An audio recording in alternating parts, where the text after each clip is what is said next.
सर्वज्ञदेव वितदेशकं च श्रीचैतन्यसिद्धान्त प्रवेशिकेन विरच्यते स्वल्पज्ञाननिधानम्. नीट ओळी असतात पाठी.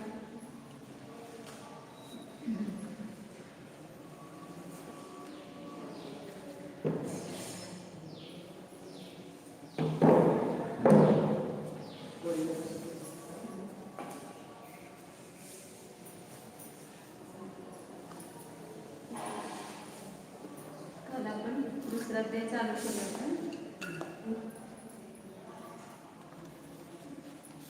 कर्म कशात म्हणतात?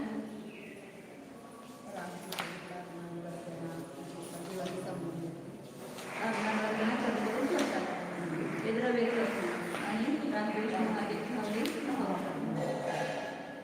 बंधाचे किती भेद केले? 4. कोणते?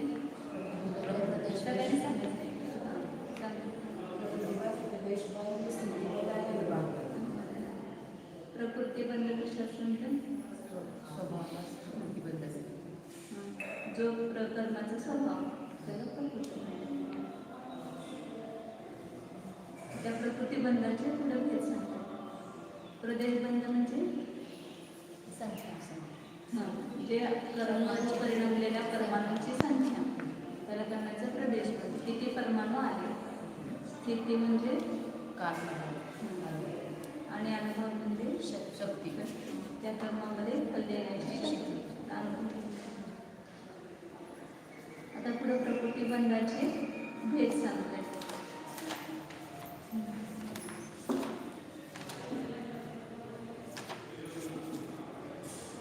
प्रकृती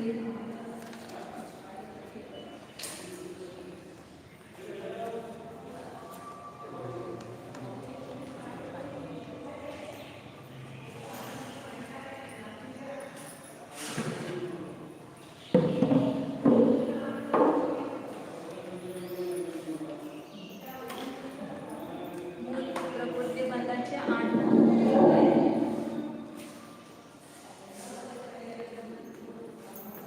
ज्ञानावरण, दुसरा दर्शनावरण,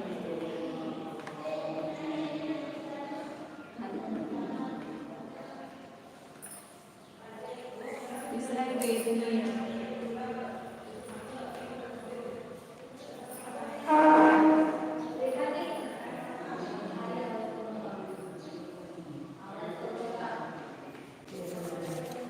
मोहनीय,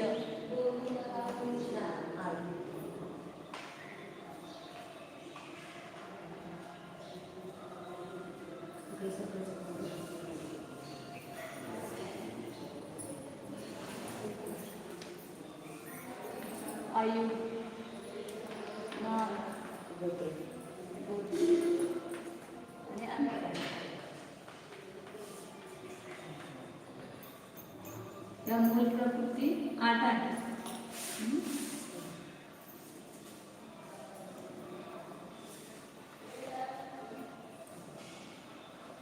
प्रकृती म्हणजे काय सांगितलं? स्वभाव. प्रत्येकाचा स्वभाव आहे ना. ज्ञानावरण म्हणजे ज्ञानावर, ह्या शब्दावरच लक्षात येतं. स्वभाव जे ज्ञानावर आवरण करतं ते ज्ञानावर कर्म. म्हणजे त्या कर्म परमाणूचा असे काही कर्म परमाणू एका वेळेला आले आधी कर्म, तर त्यातल्या काही कर्म परमाणूमध्ये ज्ञानावर आवरण करण्याचा स्वभाव येतो. ते ज्ञान गुणाचा घात करणं. काही कर्म परमाणू असतात ते दर्शन गुणाचा घात करणार, तर त्याला नाव काय पडलं? दर्शनावरण. दर्शनावर आवरण. हे गुण आपण शिकलोय. ज्ञान गुण, दर्शन गुण, संयुक्त गुण, चारित्र गुण, हे सगळे गुण आले. त्या गुणांचा घात करतात म्हणून हे काय आहे? प्रकृती कर्म आहे, घाती कर्म आहे. वेदनीय कर्म काय करतात? वेदनीय म्हणजे अनुभव करत. सुख आणि दुःख, दुःखाचं जे अनुभव करतं. वेदना म्हणजे अनुभव. जे सुख आणि दुःखाची वेदना करतात ते वेदनीय. हे सगळे स्वभाव त्याचे, म्हणून याला प्रकृती म्हणतात. 8 प्रकृती. ज्ञानावरणाचे स्वभाव काय? जीवाला ज्ञान न प्रगट होण्याचं शक्ती त्याच्यामध्ये आहे, त्याला म्हणायचं ज्ञानावरण. दर्शन गुणाला प्रगट न होण्याचं निमित्त जे आहे ते दर्शनावर कर्म. म्हणजे ज्या कर्माच्या निमित्ताने ज्ञानगुण प्रगट होत नाही त्याला म्हणायचं ज्ञानावर. ज्या कर्माच्या उदयाच्या निमित्ताने दर्शन गुण प्रगट होत नाही. जीवामध्ये अनंत ज्ञान अनंत दर्शन असा स्वभाव आहे, परंतु ते व्यक्त होत नाही का, तर हे कर्माचा उदय आहे, त्यामुळं ते व्यक्त होत नाही. अंशिक रूपाने व्यक्त आहे, कारण त्याचा तेवढा क्षोभक्षम आहे. तर दर्शन गुणाचा भाग करणार ते दर्शनावर. वेदनीय काय करतात, सुख दुःख उत्पन्न करणे. सुख दुःख उत्पन्न करणं हा वेदनीय कर्माचा स्वभाव. म्हणून त्याचं नाव वेदनीय. नावाला अनुसरूनच त्याचं गुण आहे, गुणाला अनुसरूनच नाव आहे त्याचं. जे मोह उत्पन्न करतं जीवाला, म्हणजे मूर्छा उत्पन्न करतं, ते मोहनीय कर्म.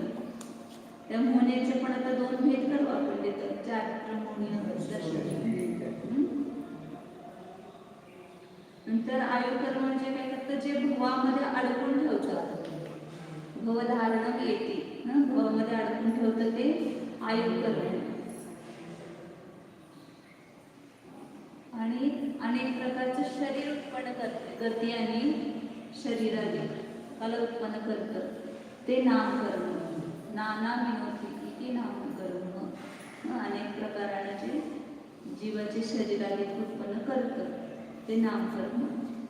आणि जे उच्च नीच कुलामध्ये उत्पन्न करतं ते गोत्रकर्म. हे सगळे त्यांचे उच्च नीच कुळामध्ये उत्पन्न करणं हा गोत्रकर्माचा स्वभाव.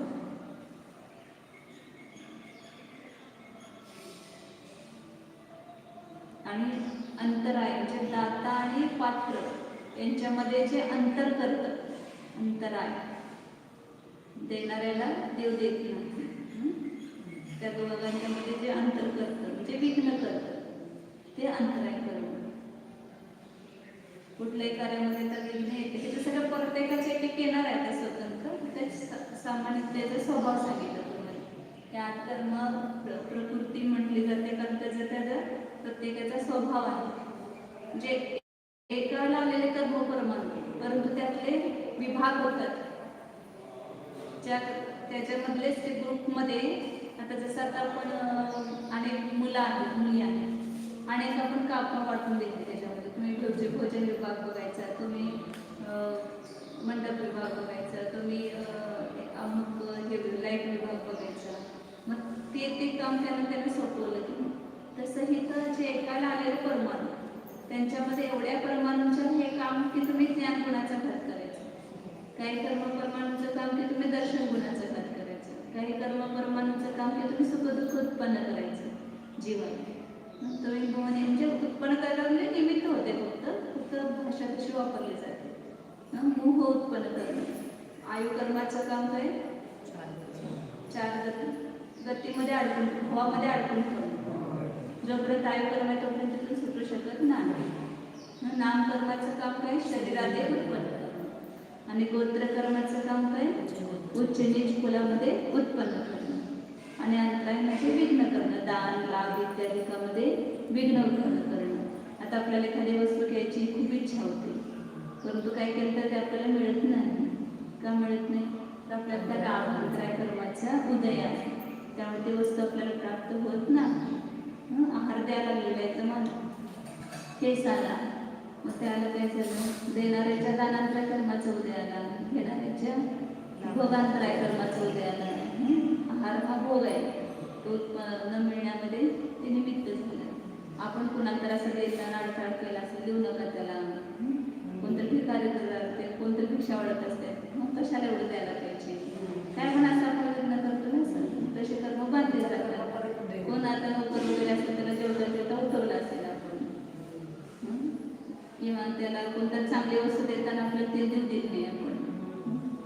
असं काय तर काय आपण करत असतो आणि त्याच्या निमित्तानं ते कर्म बांधलं जाते. तर हे अटीचे 8 स्वभाव सांगितले आणि हे अटीच्या याला दृष्टांत पण सांगितले प्रत्येकाला. जसं ज्ञानाकर्म म्हणजे काय, ज्ञान गुणाचा अडथळा काढतो. तर देवतावर त्याचा समजा पडदा झाला तर त्या भगवंतांचं ज्ञान होते का, आता ही भिंत आहे बांधली, आपल्याला बाहेरचं ज्ञान घ्यावं लागले का? तर ही भिंत काय करते, आपल्याला ज्ञान होण्यामध्ये अडथळा आली ना. तसं देवताच्या मुखावर असलेलं वस्त्र हे काय ज्ञानावरणाचा दृष्टांत, 8 कर्माचे 8 दृष्टांत सांगितले. जसं द्वारपाल आहे तो राजाचा दर्शन करू देत नाही, तसे दर्शनानंतर मग वस्तूचं आपल्याला दर्शन होऊ देत नाही. हे द्वारपाल ह्याचं दृष्टांत आहे, म्हणजे लक्षात ठेवायला आपल्याला. जसं द्वारपाल दर्शनाला रोखतो, तसं हे दर्शनावर कर्म वस्तूचं दर्शन होऊ देत नाही. वेदनीय कर्म सुख दुःखानिमित्त आहे. तिथे सांगितलं की मधानं लिप्त असलेली तलवार. आता तिथं दोन्ही आहे, मध चाटलं तर सुख होते आणि ते ह्याचं हे लागले तलवारीचं हे तिथं धार लागलं की दुःख होते. तर मधलिप्त तलवार.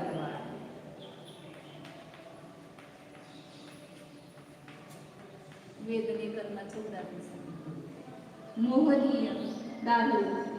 जसं दारू केलेला मनुष्य आहे, त्याला कोणताही विवेक असत नाही, भान असत नाही, आपलं घर कुठं आहे, आपण किती उच्च कुळातलं आहे, आपण आपली आई कोणती, बायको कोणती, मुलं कोणती, त्याचा विवेक असत नाही. तसं मोहनीय कर्माच्या उद्यामध्ये जीवाला तत्वाच्या संबंधी विवेक असत नाही.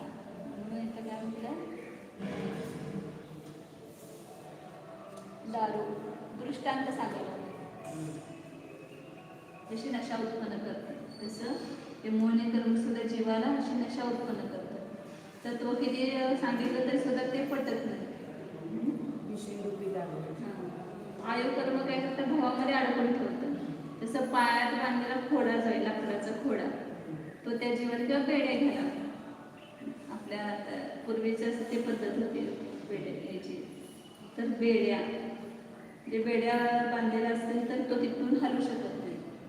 तसं आयु कर्माचा उदय असेल तर त्या भावातून तो निघू शकत नाही. नामकर्म चित्रकार. चित्रकार कसे अनेक प्रकारचे चित्र बनवतो, तसं नामकर्म अनेक प्रकारचे शरीर आणि संस्थान आदी बनवतो चित्रकाराप्रमाणे. गोत्र जे आहे ते मातीची जी छोटी मोठी भांडी असतात, मोठं घर कुंभकार असतात. कुंभकार कशी छोटी मोठी मडकी बनवतो, तसे गोत्रकर्म मुख्यत्वेच्या फळामध्ये उत्पन्न करतं. तर त्याला कुंभकार.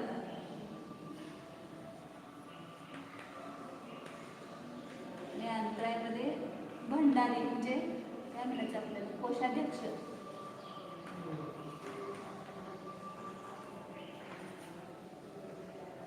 जो खजिनदार असतो, खजिनदार त्याच्याकडे पैसे असतो ना सगळ्यांना, कशाला करून मागितलं, आता पैसे कुठे कुठल्याही ह्याच्यात बघा तुम्ही, कोटी घरात कुठं पण कामाला माणूस असेल ना तर तो अडथळा करणार असेल. तसं हे अंतराय कर्म काय करतं, सतत सगळ्या कामामध्ये विघ्न करतं. तर हे 8 कर्माचे 8 दृष्टांत. आता ह्या 8 कर्माच्या उत्तर प्रकृती, मूळ प्रकृती किती आहे, 8, आणि त्याचे उत्तर भेद जे आहे ते अनेक आहेत. म्हणून उत्तर प्रकृतीचे भेद किती आहेत बघा. ज्ञानावरणाचे 5 भेद आहेत.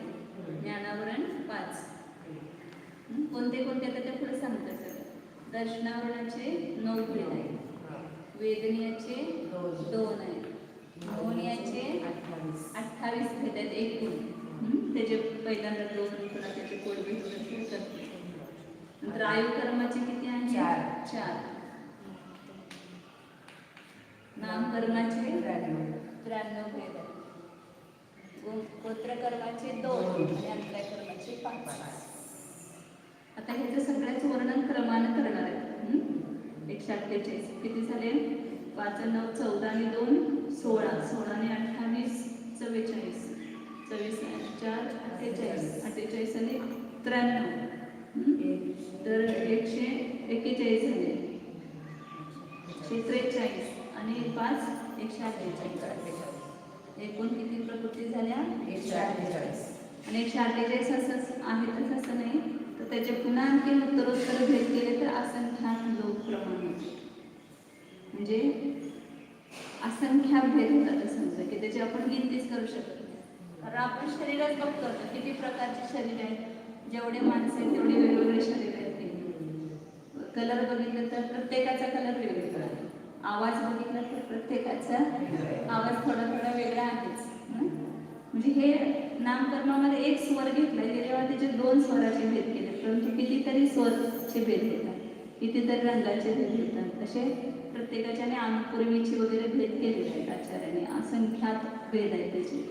तर म्हणून असे भेद उत्तरोत्तर केले तर असंख्यात होतात. परंतु आपल्याला समजण्यासाठी मूळ प्रकृती 8 प्रकारच्या सांगितल्या आणि त्याची उत्तर प्रकृती 148. मूळ प्रकृती किती आणि उत्तर प्रकृती किती? 148. मूळ प्रकृती कोणत्या कोणत्या सांगितल्या सुचिता? ज्ञानावरण, दर्शनावरण, मोहनीय, वेदनीय. पहिला वेदनीय म्हणायचं, मोहनीय. वेदनीय ह्याचा क्रम असाच म्हणायचं. हे पण सगळं कारण सांगितलं, असाच क्रम ठेवायचं, कुठलं पण मधलं म्हणायचं नाही. वेदनीय, मोहनीय, आयु, नाम, गोत्र, अंतर.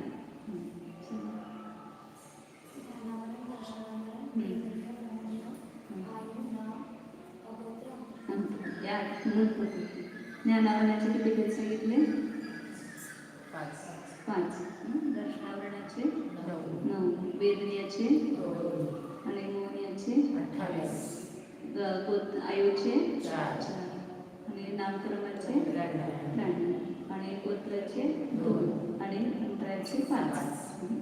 आता याच्यातलं एक एक कर्माचं भेद बघूया आपण. लक्षात आले सुचिता? त्याचा स्वभाव, त्याचा दृष्टांत सगळं घेऊन घ्यायचं ऐकले का?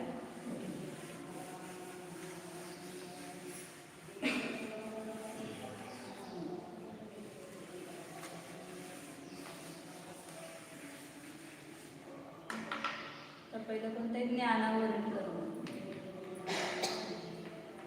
ज्ञानाकर्माचा अर्थ काय केला? ज्या कर्माच्या निमित्ताने आत्म्याचा जो ज्ञान गुण आहे तो प्रगट होत नाही. फक्त व्यक्त होण्यामध्ये ते निमित्त, व्यक्त न होण्यामध्ये निमित्त.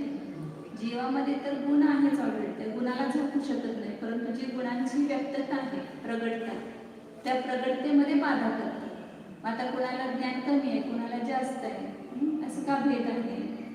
तर ज्याच्या जेवढ्या ज्ञानावकर्माचं तीव्र उदय असेल तर त्याला ज्ञान होत नाही. त्या ज्ञानावकर्माचा जर मंद उदय असेल किंवा त्याच्या अंजून ते क्षम असेल तर त्याला ज्ञान होतं.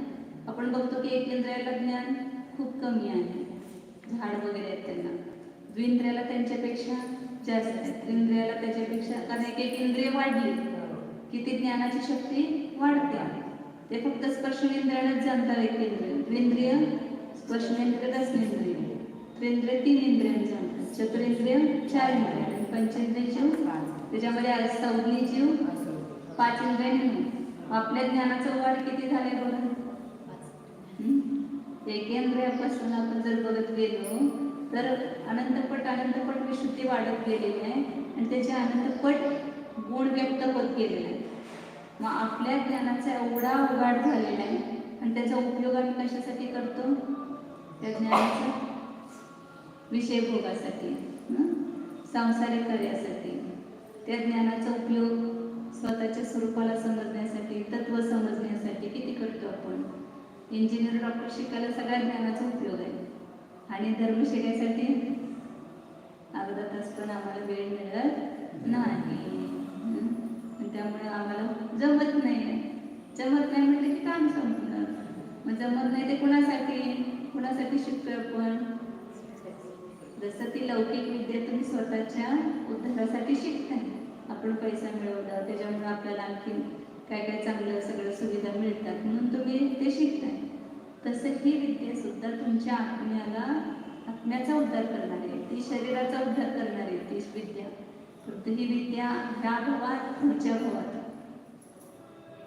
आणि मोक्षाला जाईपर्यंत आपल्याला उपयोगी पडणार आहे. आणि ती विद्या आपल्याला फक्त पैसा मिळवण्यासाठी, आणि तो पैसा आपण जो मिळवणार तो सगळा इथं सोडून जाणार आहे. म्हणून ते करायला आम्ही निश्चित करत नाही. करा तुम्हाला करिअर किती करायचं तेवढं, परंतु पहिला आत्म्याचं करिअर करू. पण आपला आत्मा आता अमुक अमुक केल्यामुळं कुठं कुठं उत्पन्न होणार, त्याचं काय होणार. आपण बघतो की अल्प आयुमध्ये सुद्धा कितीतरी लोकांना ॲक्सिडेंट होऊन मरण येत आहे, काहीतरी रोग होऊन मरण येत आहे, काय पण होऊ शकतं. मग आपल्याला का होणार नाही? आपण काय मोठं होणार आहे आपल्याला खात्री आहे? आपण वृद्ध होणं खात्री आहे आपल्याला? कधी पण काय पण होऊ शकते. त्यामुळं आता बघितलं 27 वर्षाच्या महाराजांना नाही झालं, मग कधी आपल्याला काय होईल काय सांगता येत नाही. म्हणून जेवढं आता आपण लवकरात लवकर वस्तूचं स्वरूप समजून घेऊन, आपल्या आत्म्याचं स्वरूप समजून घेऊन त्याचं जर श्रद्धान करू. 8 वर्षाचा बालक जर मोक्षाला जाऊ शकतो, तर आपण 8 वर्षाच्या पेक्षा मोठे आहोत. मग आपल्याला समजू शकते आणि आपण हे ग्रहण करू शकतो आणि आपण आपल्या आत्म्याचं कल्याण करून घेऊ शकतो. म्हणून त्या फक्त लौकिक शिकू नका, लौकिकाबरोबर धार्मिक पण शिका. आणि ह्याचं सतत आपल्या जीवनामध्ये स्थान द्यायचंच त्याला. रोज थोडा तर काय होणार धर्मासाठी आपण काढायचाच. अर्धा तास स्वतःहून चांगला स्वाध्याय करायचंच. शिकवायला मिळालं तर त्यांच्याकडे शिकायचं, नाही मिळालं तर स्वतःहून आपल्याला पुस्तक आहे ते वाचून. आज तुम्हाला कितीतरी सुविधा यूट्यूबवर कितीतरी तास चालू असतात, त्यातलं तुम्हाला कुठलं योग्य वाटतं ते घेऊन ते शिका. त्याच्यावरून त्याचा उपयोग त्याच्यासाठी करा. त्याचे काय लौकिक तुमचे जेवढे निघालेले आहेत साधनं, त्या साधनांचा उपयोग आपण आपल्या आत्मकल्याणासाठी सुद्धा करून घेऊ शकतो. म्हणून ज्ञानाचा एवढा आपला उघाड झाला, एवढं ज्ञानान कर्म आपल्याला नष्ट झालेलं आहे. आज आपण संज्ञे पंचेंद्र झाले, म्हणजे तेवढा आपल्या ज्ञानाचा उघाड झालेला आहे, तेवढं ज्ञानान कर्माचा मंद उदय झालेला आहे आणि शोक्षम झालेला आहे. तर ज्ञानावरणाचं कार्य काय लक्षात ठेवायचं? ज्ञान गुणाचं प्रगट न होण्यामध्ये, ज्ञान गुण केवळ ज्ञानाधिक प्रगट न होण्यामध्ये निमित्त आहे. कोण? ते काय जबरदस्तीने आपल्या ज्ञानाचा खास करत नाही, फक्त निमित्त मात्र आहे. आपण जर पुरुषार्थ केला तर त्याचा आपण नाश करून आपला गुण प्रगट करू शकतो. परंतु जर आपण आपल्या स्वरूपाला नाही जाणलं तर काय होणार नाही, आपल्या त्या कर्मांचा नाश होणार नाही, आपल्या गुण कधी प्रगट होणार नाही. जेवढा आपण पुरुषार्थ करू ज्ञान प्राप्तीसाठी, तर तेवढा आपल्या ज्ञानाचा विकास होत जातो, तेवढं ज्ञानांकर्म हलकं पडत जातं. तर ह्या ज्ञानांकर्माचे किती भेट सांगितलेले आहेत? 5 सांगितलेले आहेत. पहिला आहे मती ज्ञानावरण.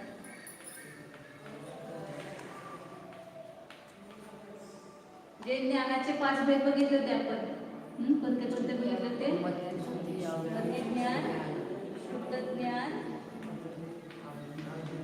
अवधिक ज्ञान, मनपर्य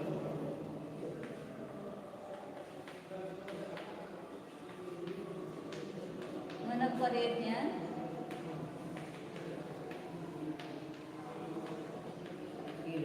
आणि केवल ज्ञान.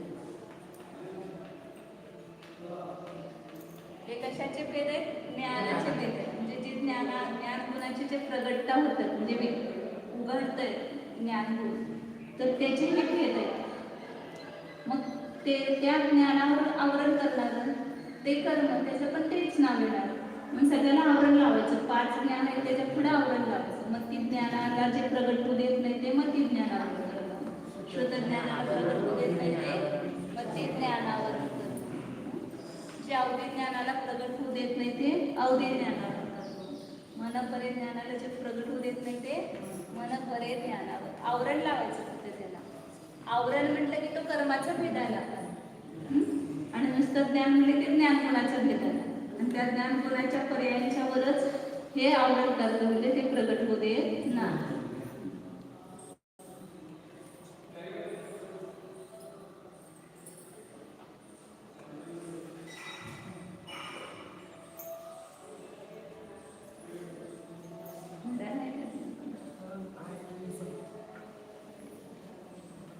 हे सोपं आहे ज्ञानावरणाचे 5 भेद.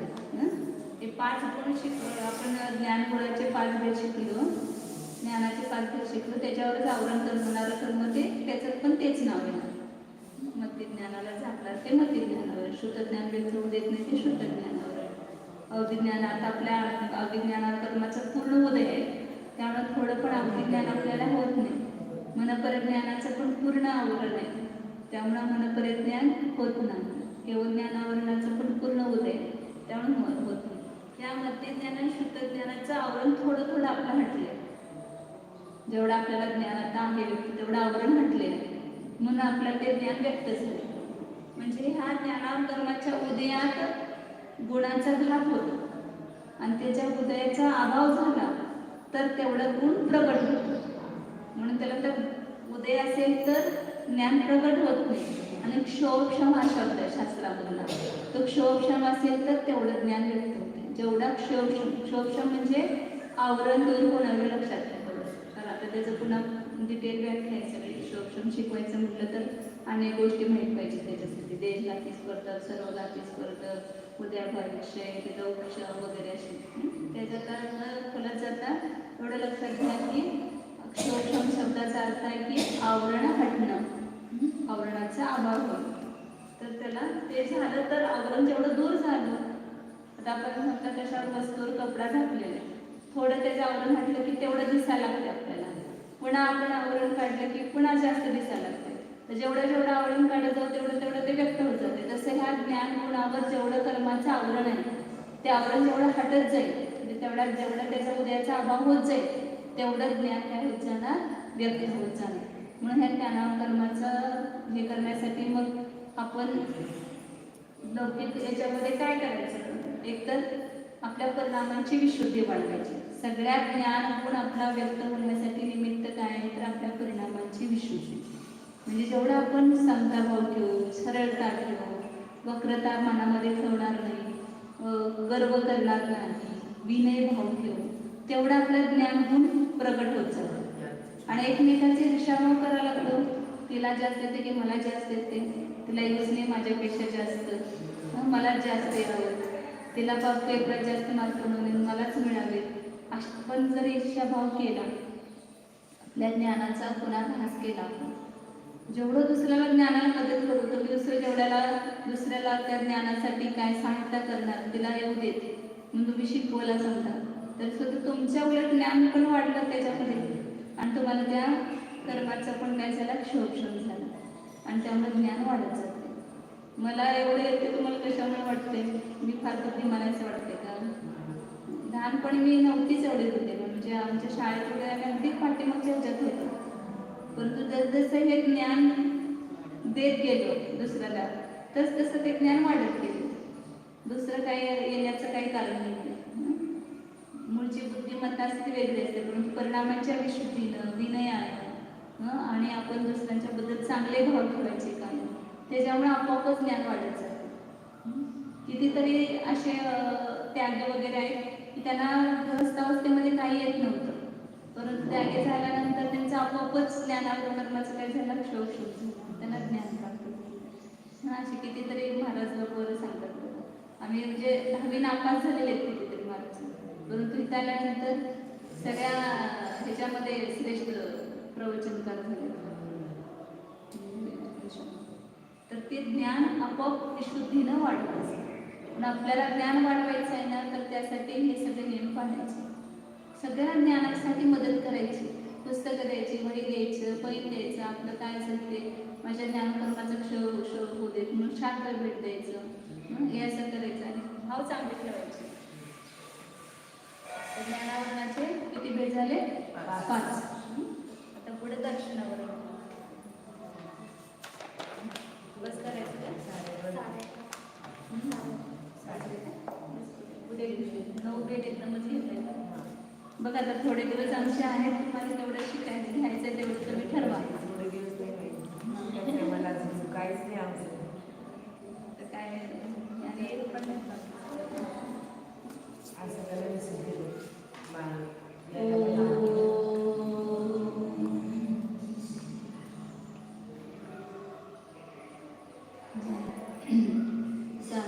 आम्ही शुद्ध चैतन्यमय जीवच, आम्ही ज्ञानदर्शन संपन्न,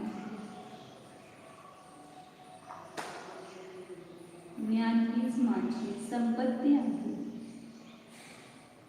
आम्ही ज्ञानदर्शनाने अनंत गुणाने परिपूर्ण आहोत. जाणा स्वतःमध्ये, आतमध्ये पाहायला शिकवा. माझ्यामध्ये काय आहे तर ज्ञान आहे.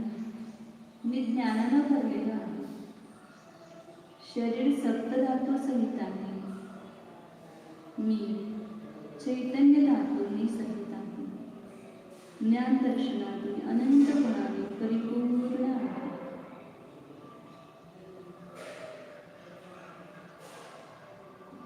शुद्ध चैतन्य स्वरूप ज्ञानानंद स्वरूप अखंड स्वरूप निर्मल स्वरूप शुद्धोऽहम् एकोऽहम् न्यायक स्वरूप